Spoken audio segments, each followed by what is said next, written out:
My dad mocked my startup in front of everyone. 2 days later, I bought his company and fired him from his own boardroom. Hi, I'm Calla Sloan. And this isn't just a revenge story. It's about what happens when the black sheep stops apologizing and starts rewriting the legacy that tried to erase her. Have you ever been told you were the family disappointment and then turned that pain into power? Let me take you inside the family empire that tried to bury me until I buried them in the truth. Here's how it all began. You call that a business? Daughter, that's not even a real job. They say humiliation is quieter than anger. It doesn't scream, it simmers.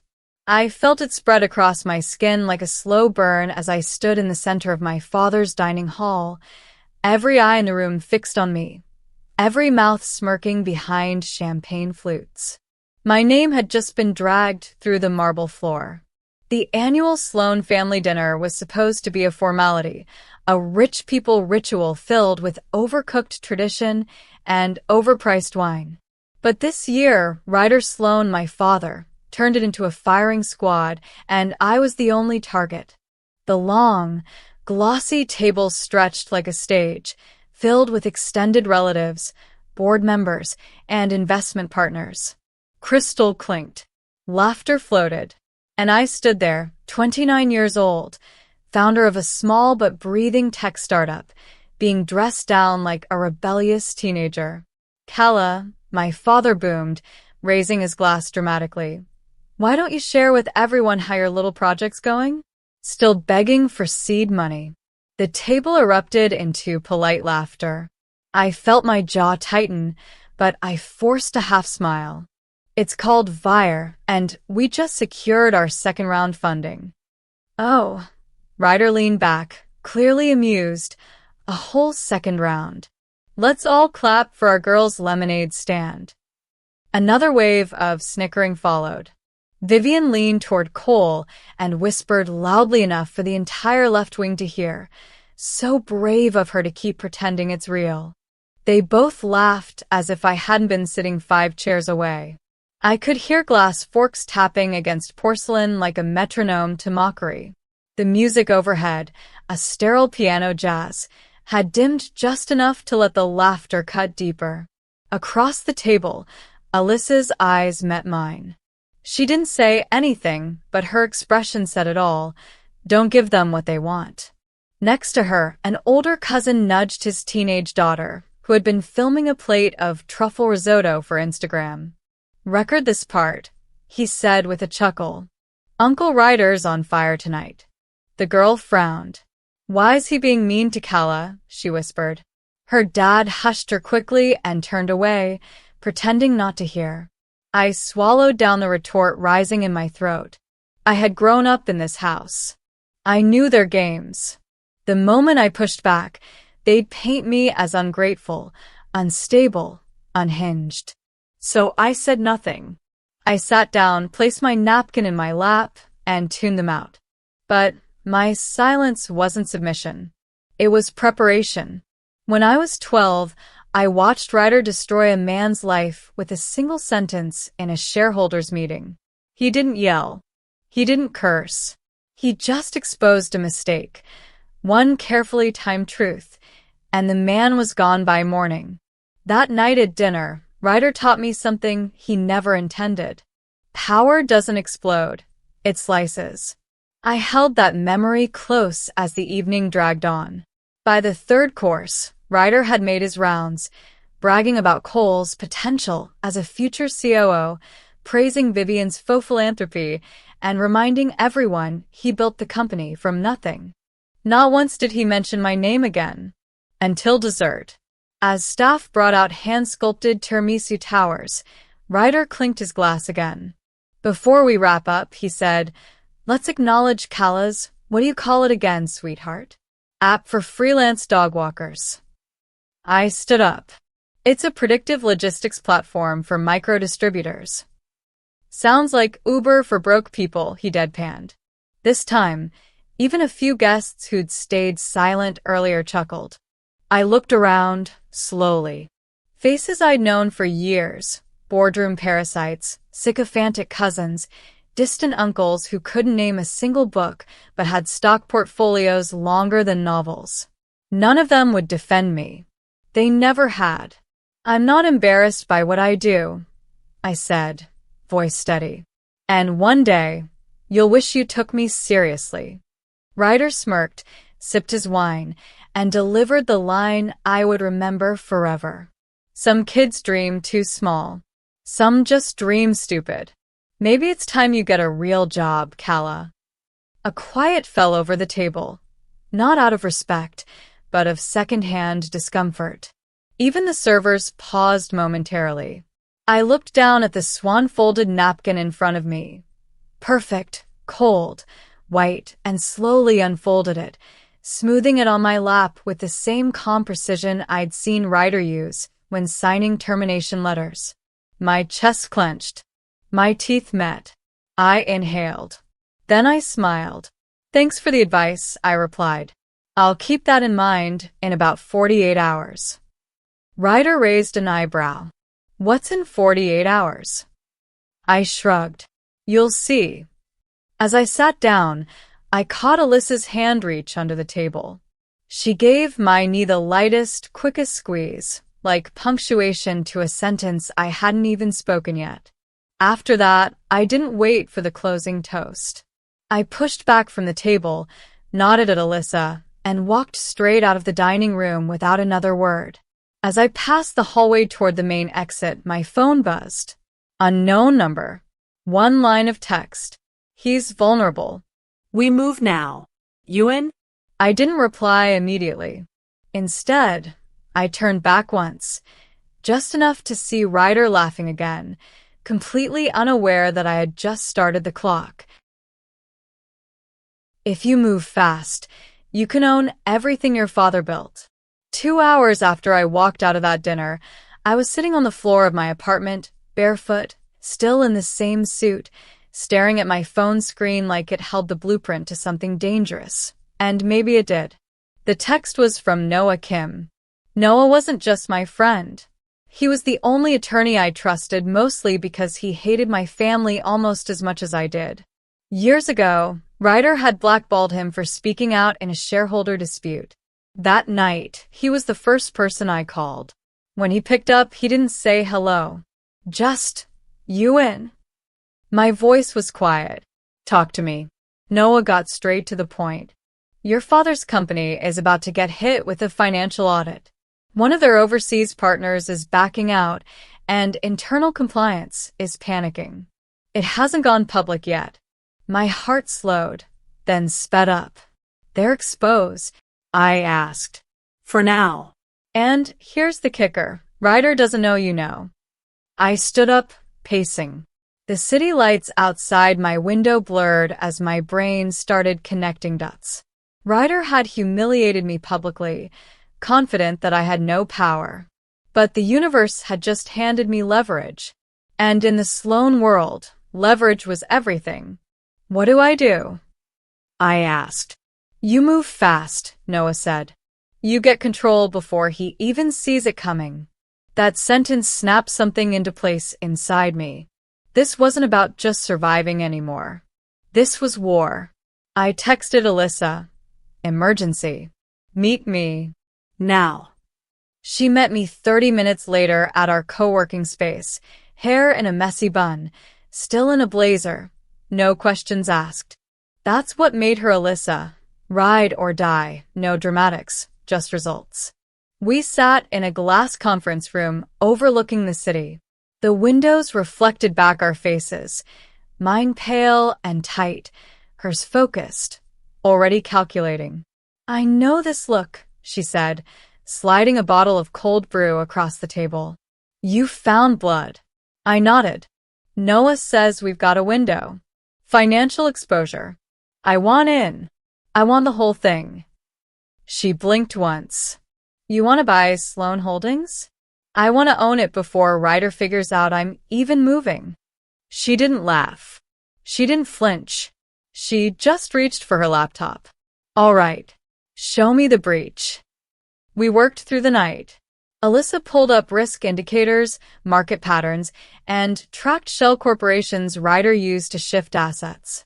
I combed through legacy shareholder lists, identifying the soft spots, silent partners, minority stakeholders who hated Ryder but didn't have the clout to oppose him directly.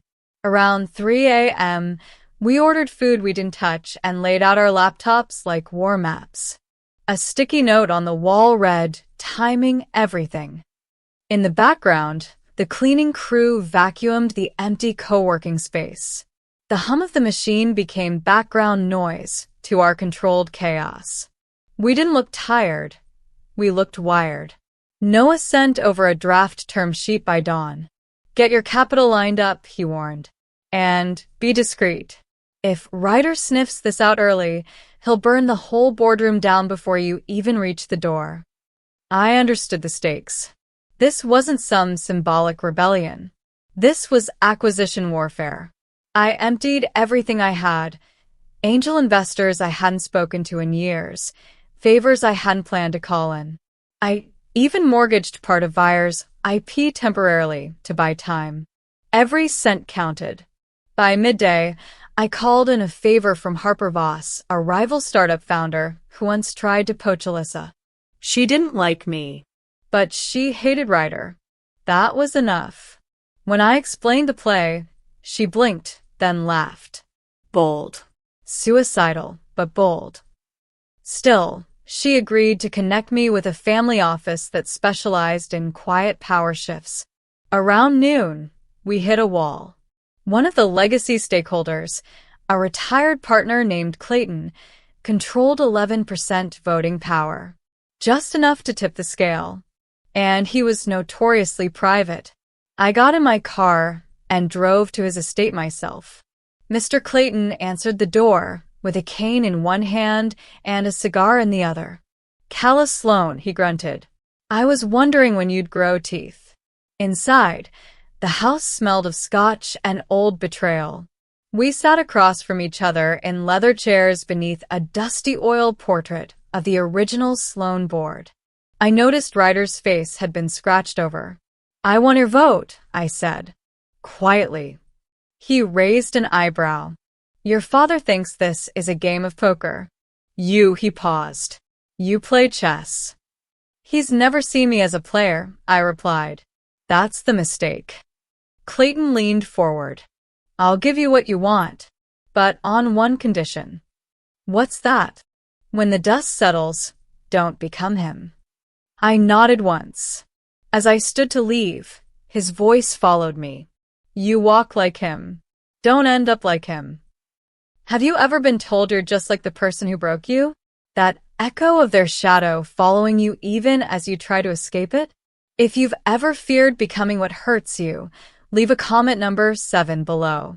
Now, let's see what I did next. The air outside felt lighter. My coat flared in the wind as I walked to the car.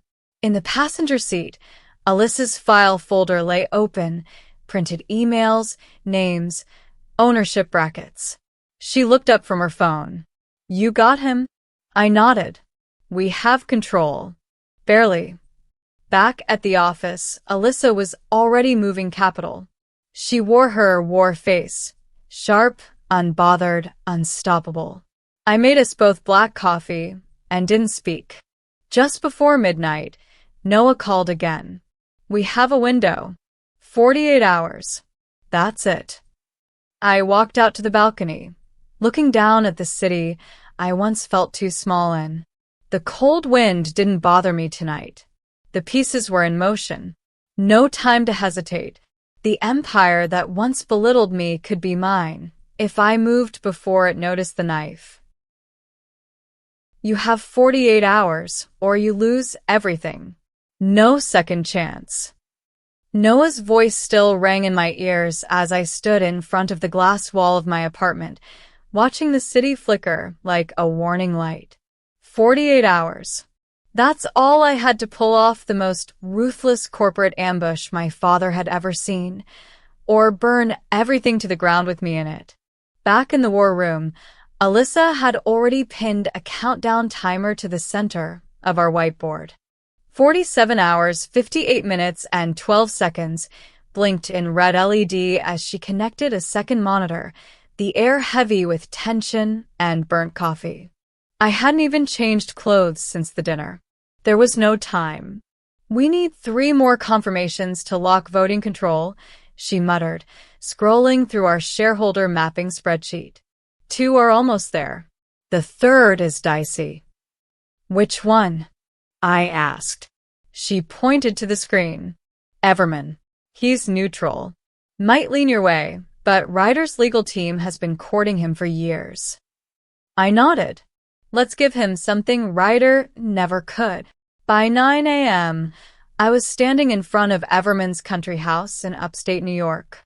He was in gym shorts and a Patagonia fleece, holding a protein smoothie and looking like he hated surprise guests.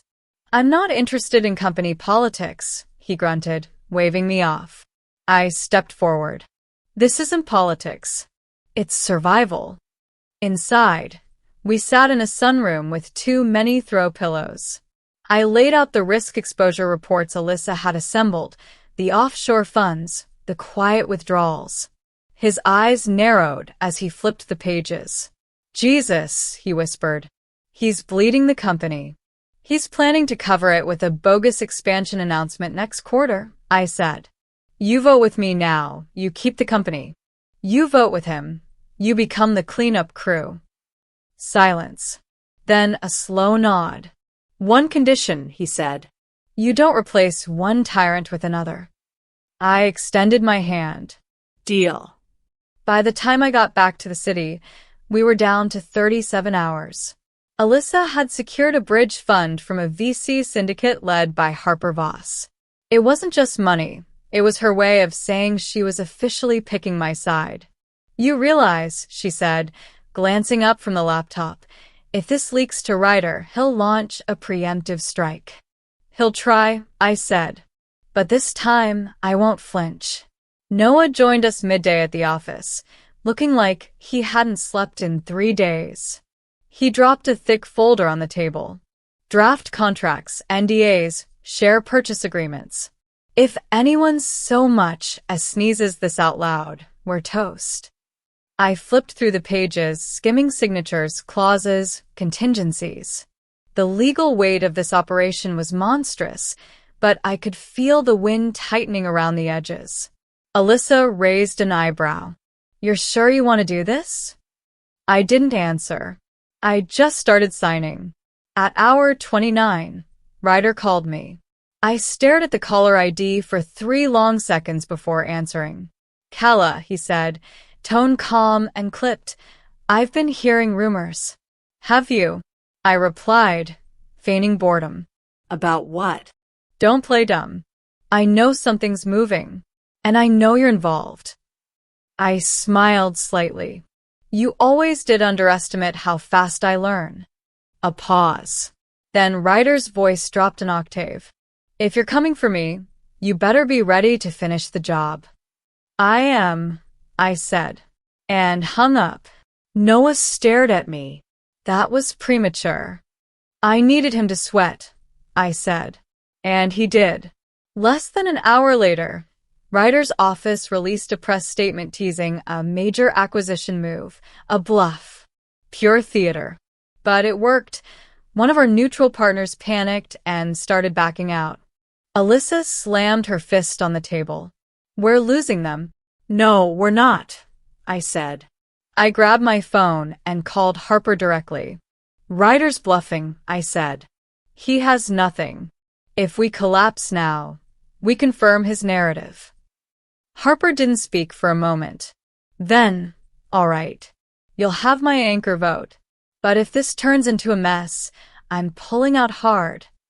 "Fair." I returned to the conference room, adrenaline frying my nerves like static electricity. Noah looked up. "We're 1 vote short again." "Then we go for leverage," I said. We turned to the digital board, scanning every name. Then Alyssa tapped the screen. "Lucent Group. They own just enough to matter. And they're greedy." I smiled. Greed is predictable. I met the Lucent rep at a cigar lounge 2 blocks from our office. Everything smelled like mahogany and power. I didn't bother with pleasantries. "I'll make this simple," I said. "Ryder's going down. You can ride with him, or you can sell me your stake, plus 3% kicker, and walk away before the fallout." The man exhaled slowly. "Why should I believe you?" "Because if you say no, I'll make sure every other fund you court hears how you bet on the wrong king." He took a long puff. "Send the wire instructions." When I stepped back into the office, Alyssa looked up from her laptop with a slow, dawning smile. "We're over 51%. I let out the breath I hadn't realized I was holding. Noah leaned back, arms crossed. "Now all we have to do is hold it." The timer on the whiteboard read 11 hours 42 minutes and 59 seconds. I didn't sleep that night.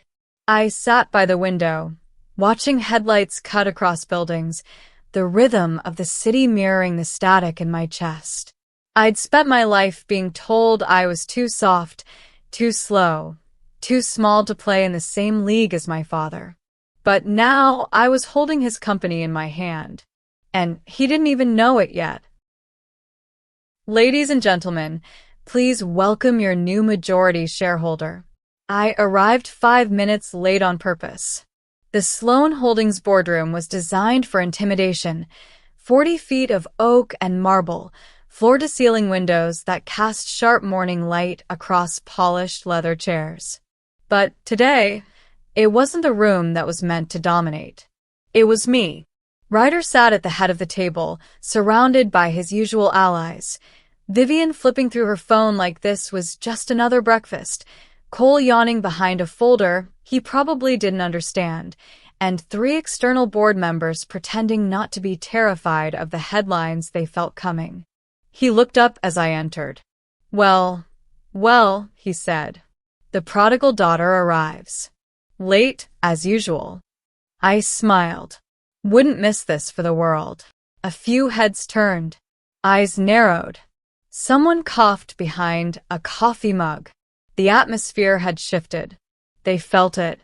I placed a slim folder on the table in front of me. "Before we proceed with today's agenda, I'd like to submit a minor amendment." Ryder's gaze sharpened. "You don't get to submit anything, Calla. This is a restricted executive meeting." "I know," I said. "Which is why it's important everyone sees this." I pressed a button on the remote in my hand. The projector behind me flared to life, displaying a single slide. Sloan Holdings, updated voting structure. Majority shareholder, Calla Sloan, 51.3%.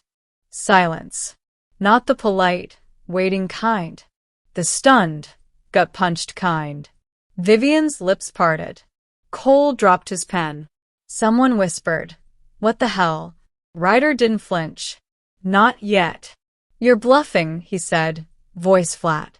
I reached into my folder and handed copies of the signed transfer agreements down the table. These documents reflect legally binding agreements between me and the shareholders listed, verified by legal counsel, notarized, and confirmed. Ryder's jaw tightened. His fingers drummed once, twice on the armrest. "This is a hostile maneuver," he said. "An ambush." "No," I said. "This is correction. You spent years consolidating power under your image, manipulating loyalty with fear. I just offered them a better deal." His voice dropped, venomous. "You think the board will let you run this company?" I turned to face the others. For years, this organization has been steered by a man who prioritizes ego over ethics. A man who nearly tanked our international contracts to finance his personal pet projects. That ends today. I turned back to Ryder. "Effective immediately, you're relieved of your duties as acting CEO." He stood. "You don't have the authority." I stepped closer, slow and deliberate. "I do. And if you challenge that, you'll face a vote you will lose and a press release you will not survive." The silence that followed was thicker, then concrete. Ryder's eyes burned into mine. Not with rage, with disbelief. For the first time in my life, I saw uncertainty in him. Vivian stood quickly. "This is insane," she snapped. "Dad built this company from nothing." "No," I said calmly.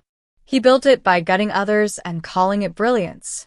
Now he's learning what it feels like to be outplayed." The room was still.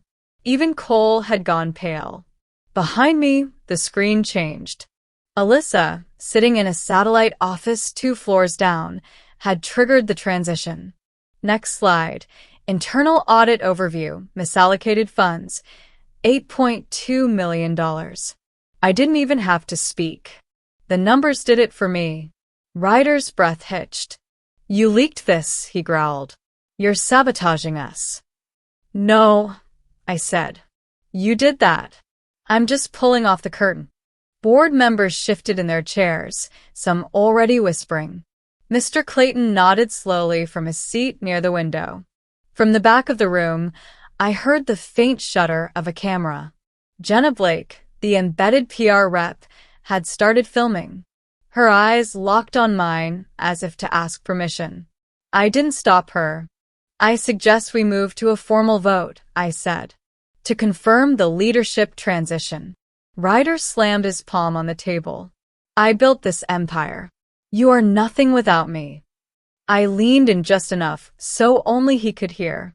"Then imagine how much it'll sting to lose it all to nothing." He stared at me for a long second. Then, without another word, he walked out of the room. Vivian followed, heels clicking like gunshots. The doors closed behind them. I heard the security lock engage automatically. A symbolic sound. One world sealing shut. Another beginning. Noah entered the room a moment later, briefcase in hand. "Shall we proceed?" he asked. I turned back to the board. "Yes," I said. "Let's rebuild, without shadows." The room remained quiet. Not in protest, just awe.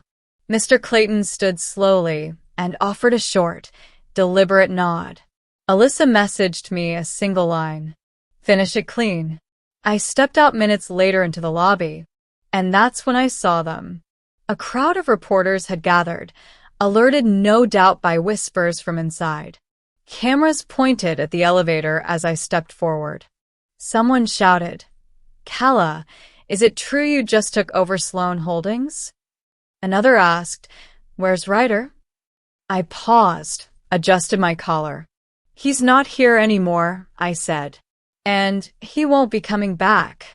A flurry of flashes followed as I walked past them, unbothered, into the light of the atrium.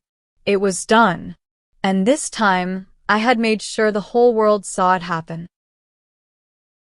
"Your daughter didn't just buy your company. She saved it from you." The press had barely finished writing their headlines before Ryder struck back. Less than 24 hours after I walked out of that boardroom, the media firestorm hit its second wave. But this time, I wasn't the one holding the match. It started with a front-page exclusive in a business gossip column, anonymous sources claiming I had threatened board members, falsified documents, manipulated old men with emotional blackmail. They quoted Vivian. They quoted Cole. And then they quoted Ryder himself. "She's not ready," Ryder said in the pre-recorded interview. "Kala is acting out of bitterness." The board was coerced. This is personal, not professional. For a moment, I just sat in my new office, his old one, listening to the echo of his voice through the speakers. The sun outside cast a golden streak across the marble floor, but the cold in my chest didn't melt. He was clever. If he couldn't stop the takeover, he'd poison the win. But I wasn't surprised. I was prepared. Alyssa burst into the room, tablet in hand. "They've launched a full PR blitz. Ryder just did a live interview with BBN. He's painting you like an unstable child playing war games." "I've seen the clip," I said calmly. "Send Jenna the file package." "You sure?"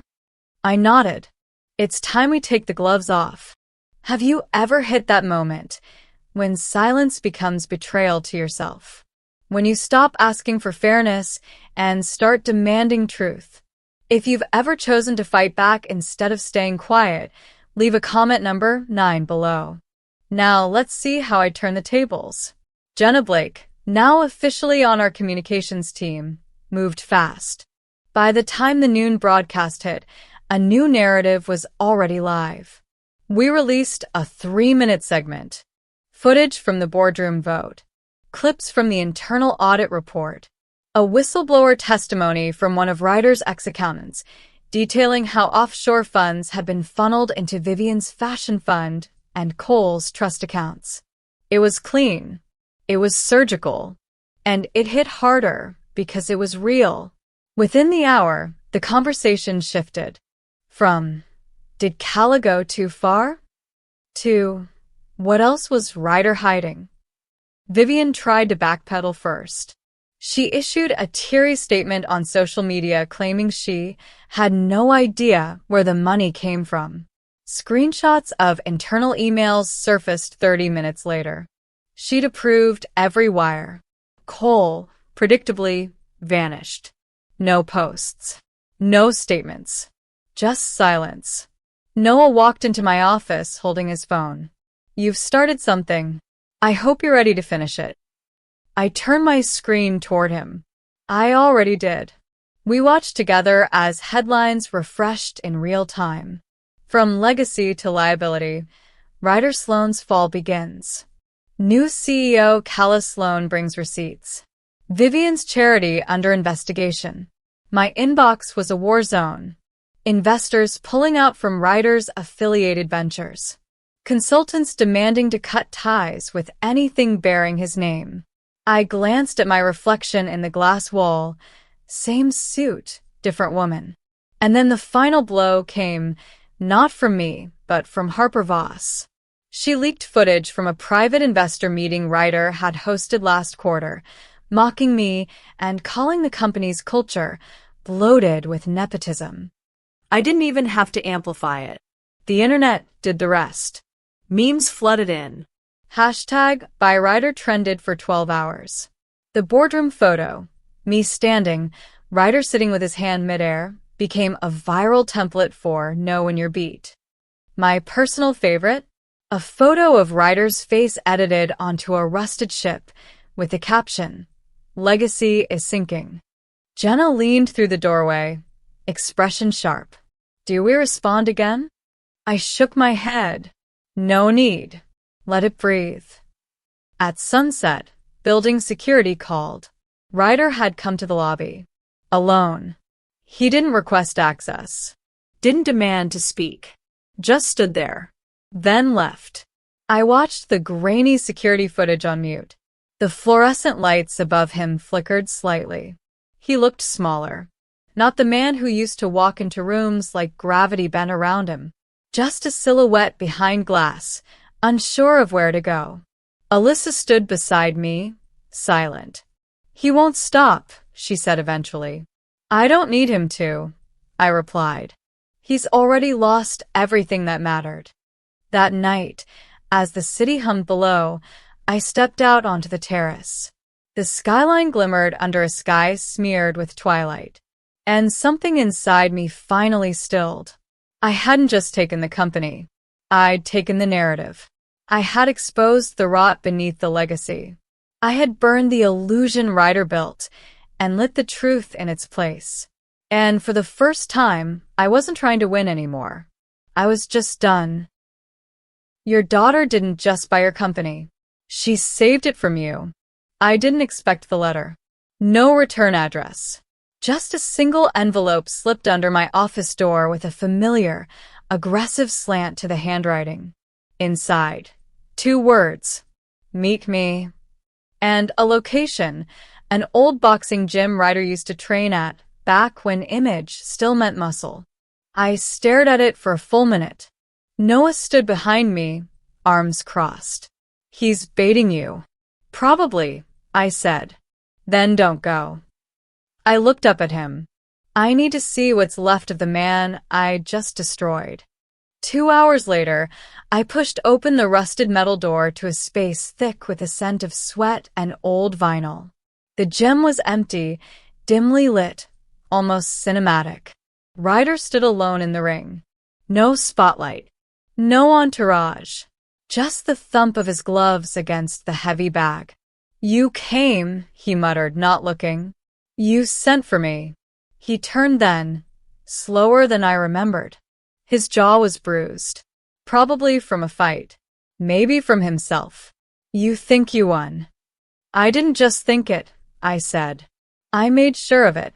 He stepped down from the ring, unwrapping his hands. "You know what bothers me most?" I waited. "That you didn't flinch," he said. "Not once. Not when they dragged your name. Not when they lied. You held like a wall." "That's what walls do," I said. "They hold." He gave a short, bitter laugh. "You destroyed everything I built." I shook my head. "No. You destroyed it. I just made sure everyone saw it burn." He looked at me for a long moment, and for the first time I saw it. Not rage. Not even regret. Just emptiness. "Why didn't you just take the company?" he asked. "Why did you have to take me with it?" I stepped closer. "Because you weren't the company," I said. "You were the poison that kept it from breathing." We stood in silence. Then he asked, almost whispering, "Did you ever want me to change?" I paused. "Until I stopped needing you to." The words landed like a punch. Ryder looked down at his bruised hands, then around the empty gym. His shoulders slumped, not from age, but from gravity he no longer had. "I don't have anything left," he muttered. I nodded slowly. "Neither did I. Until I let you go." He winced like I'd hit him. And I realized then he hadn't brought me here to negotiate. He had brought me here to confess. Not out of remorse. Out of desperation. On my way out, I passed the corner wall. A collage of old press clippings, photos of Ryder with politicians, billionaires, industry titans. All yellowed. One photo had me in it. I was 8. Forgotten. I stepped outside. The sky was a bleak sheet of iron. Rain started, soft at first, then insistent, as if the city itself was scrubbing away something rotten. My phone buzzed. "Alyssa, heard anything?" I replied. "Enough." When I returned to the office, the light had dimmed to gold. Alyssa placed a folder on my desk. "Final press release," she said. "The board approved your transition to executive chair. You'll oversee, not operate." I flipped through the pages. Power. Authority. Legacy. None of it tasted as sweet as I thought it would. "I'm taking a step back," I said. "Promote Jenna to CEO. Let the next chapter be clean." Alyssa blinked. "That's going to shake them more than your takeover did." "Good." She hesitated. "Want to draft a public letter?" "No." "Let silence say it for me." As she left, I glanced toward the window. Night was falling. Neon from the city below cast fractured colors on the glass. Cold blue, urgent red. Reflections of motion, not noise. Then I pulled open the drawer of Ryder's old desk, now mine. Inside, I found a folder labeled Photos, Legacy Dinner. I flipped it open. There we were, him, Vivian, Cole. Me on the edge of the frame, hands in my lap. A ghost in my own family's empire. I closed the folder. That evening, I called my mother. She didn't pick up at first. But when she answered, her voice came through low and steady. "Calla?" "I did it," I said. She didn't ask what. She knew. "Are you okay?" I looked out at the skyline, alive, humming, indifferent. "I will be." Before hanging up, I added softly, "Thank you for surviving, for leaving him before he could burn us both." Her silence on the other end was the loudest thing I'd ever heard. Then, "I'm proud of you." I didn't cry, but something inside me went quiet for the first time in years. Later that night, I found the name tag. The one from that family dinner. Calla Sloan Burton. I walked to the window, slid it open. The city breeze rushed in, cool, fast, free. And I let the tag fall. It caught the wind, twirled once, then vanished. Not buried, not framed, just gone. I walked away from the war, not with scars, but with clarity. In the end, I didn't just win back a company or a name. I won back myself. Power means nothing if it costs you your soul. Sometimes, the greatest revenge isn't destruction. It's walking away with your dignity intact while they're left with the ruins of their own making. Have you ever had to fight just to be seen, just to reclaim your worth from people who tried to define it for you? Drop a comment below. I want to hear how you found your way back to yourself. And if this story stirred something in you, stay close. There's more coming for every fighter who chose peace over approval.